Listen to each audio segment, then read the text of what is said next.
Suponga que L1 y L2 se intersecan en un punto.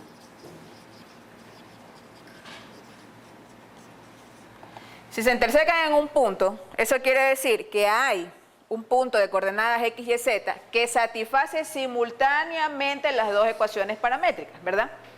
Lo que pasa es que en esta ecuación paramétrica pues habrá un parámetro y acá habrá otro parámetro.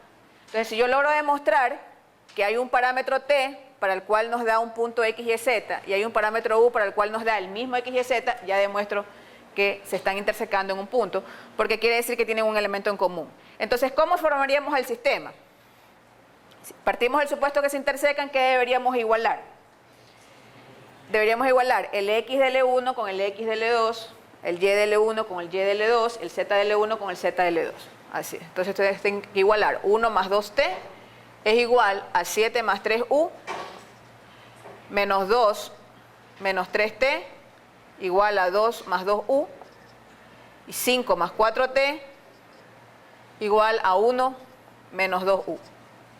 Entonces esto de aquí efectivamente nos va a dar un sistema de ecuaciones, de 3 ecuaciones con 2 incógnitas para ser más exactos.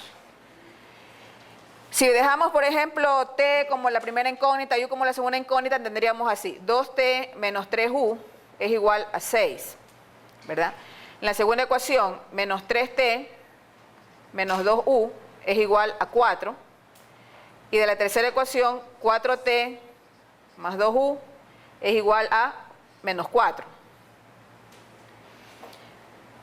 Como es un sistema de ecuaciones en donde tenemos más ecuaciones que incógnitas, bueno, podemos aplicar el método de Gauss, que ustedes saben que es un método general que se cumple para cualquier sistema de ecuaciones con n incógnitas, pero hago una observación porque puede darse el caso de que alguien trabaje, por ejemplo, con 2 ecuaciones, la primera y la segunda. Entonces, cuando ustedes hacen eso, tienen que tener la precaución de verificar que los valores que hayan encontrado para las incógnitas T y U satisfagan la otra ecuación, porque a veces se olvidan de ese detalle.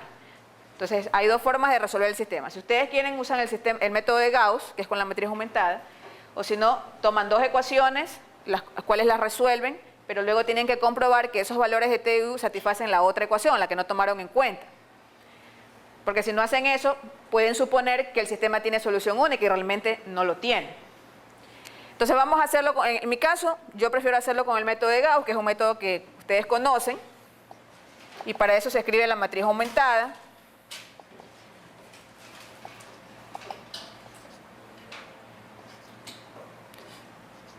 Y si en alguna fila pues aparece un renglón de la forma 0 igual a un número de 0, diferente de 0, ustedes ya saben que el sistema es inconsistente.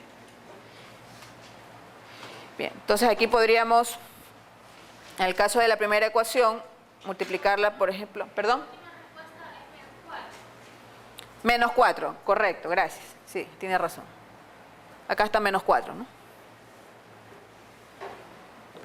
Entonces aquí podríamos multiplicar, por ejemplo, por 3 medios y se lo sumamos a la fila 2.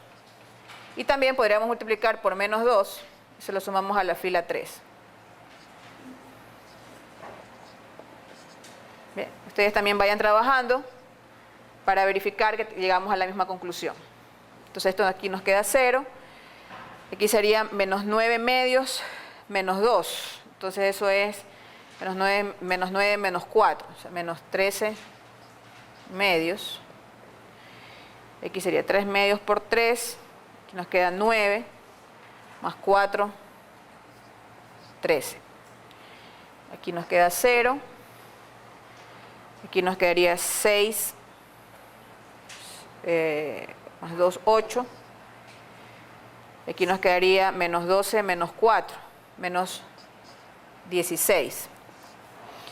Podríamos todavía seguir reduciendo, podríamos multiplicar, realmente aquí en vez de multiplicarlo, podríamos dividirlo por un treceavo y nos quedaría menos 1 medio. Dividimos para 13, entonces nos queda 1 medio y aquí nos queda 1. Y en la tercera nos quedaría 0, 1 y menos 2. ¿Y qué observamos entre la segunda y la tercera? ¿Qué podríamos decir de la segunda y la tercera fila que hasta el momento hemos obtenido? Es múltiplo, ¿verdad? Así es. Usted tranquilamente puede multiplicar, por ejemplo, por 2 la segunda fila y la eliminamos. Entonces, podemos decir que esto de aquí queda reducido a este renglón de la forma 0, 0, 0 en la última fila. Entonces, eso no significa que es inconsistente, al contrario. Recuerden lo que dice el método de Gauss, significa que es consistente. Entonces, la interpretación sería que de la segunda fila usted tiene menos 1/2 de U es igual a 1. Entonces, eso equivale a decir que U es igual a menos 2. Y de la primera fila tenemos que 2T menos 3U es igual a 6. ¿Sí? Pero como U es igual a menos 2, entonces esto de aquí nos va a quedar 2T igual a 0, ¿verdad? Por lo tanto, T es igual a 0. Entonces, sí existe un parámetro T para el cual se obtiene el punto X y Z, que va a ser el mismo punto X y Z que se obtiene en L2 con el parámetro U. Podemos verificarlo. Cuando T es igual a 0, el punto que obtenemos de la recta L1 sería 1 menos 2, 5, ¿verdad? Cuando U es igual a menos 2, el punto que obtenemos ya sería reemplazando en L2, entonces tendríamos 7 menos 6, que efectivamente es 1, 2 menos 4, que es menos 2, y 1 menos, bueno, sería 1 más 4, que es 5. Entonces, como ustedes ven, hay un punto que pertenece a ambos conjuntos. Como ese punto pertenece a ambos conjuntos, entonces se intersecan en ese punto. Y no hay más, porque esa es la única solución del sistema. Entonces, con esto podemos concluir que P de coordenadas 1 menos 2, 5 es L1 intersección L2. Y esto equivale a decir que L1 y L2 son secantes. Bien, ¿tienen hasta aquí alguna pregunta?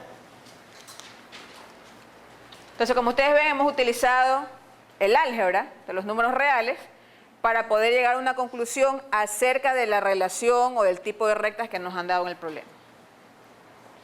No sé si alguien lo hizo trabajando con dos ecuaciones y llegó a la misma conclusión, que el sistema tiene solución única, porque alguien lo pudo haber hecho de otra manera. Como les decía, alguien pudo haber trabajado dos ecuaciones, resuelve dos ecuaciones con dos incógnitas, tiene que haber llegado a los mismos valores de U y T. ¿Sí? Bien, entonces en este caso, al haber demostrado que son paralelas, ¿qué quedaría descartado? Que no son, o sea, no son paralelas, queda descartado que sean coincidentes y también queda descartado que sean alabiadas. Miren que para que sean alabiadas hay que demostrar que no son paralelas y que tampoco son secantes. Entonces nosotros ya con todo lo que hemos hecho estamos demostrando no son paralelas y tampoco son secantes, entonces no son alabiadas. ¿Ya? Son secantes.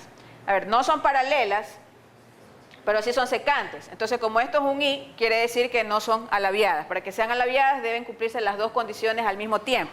No ser paralelas y no ser secantes. Pero en este caso sí son secantes. Entonces no son alabiadas, tampoco son coincidentes. Con eso de ahí podemos decir que L1 y L2 entonces no son alabiadas, ¿sí? Porque son secantes. En el momento que son secantes, pues ya dejan de ser alabiadas. Entonces, ¿qué es lo que está ocurriendo? Como veíamos hace un momento, no son paralelas, pero son de esta forma, ¿no? Se están intersecando en un punto. Entonces, ya en el momento que se intersecan en un punto, ya no son alabiadas. Vamos a ver otro ejemplo.